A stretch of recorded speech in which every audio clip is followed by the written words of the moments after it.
Të vini do t'jemi së bashku për disa nga zhvillimet kryesore. Fillimisht do të përqendrohemi te situata e zjarreve në disa zona të Shqipërisë. Një zjarr ka rënë në Gramsh duke përfshirë rreth 3.5 hektar sipërfaqe pyjore. Flakët janë përhapur në zonën e pyllëzuar, ndërsa ekipet në terren janë angazhuar për shuarjen e tyre. Situata vijon të monitorohet për të parandaluar përhapjen e mëtejshme të flakëve.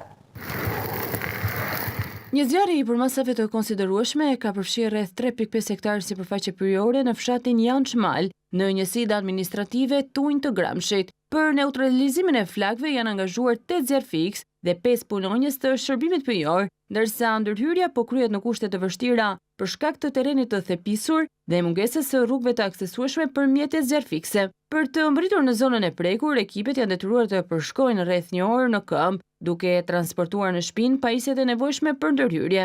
Në pamundësi të ndërhyrjes me mjete zjarrfikëse, ekipet përdorin metodën e kundërzjarrit, duke krijuar një zonë të kontrolluar të djegur për të ndërprerë përhapjen e flakëve. Aktualisht, përparësi mbetet izolimi i plotë i vatrës dhe frenimi i përhapjes së zjarrit drejt sipërfaqeve të tjera pyjore.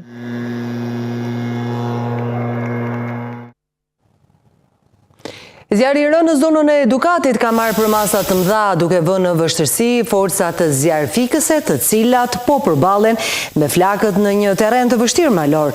Raportohet se flakët vijojnë të përhapen me shpejtësi në drejtim të majës së Çikës, ndërsa ndërhyrja e zjarrfikësve vështirësohet nga terreni i thyer dhe pjerrësitë e zonës.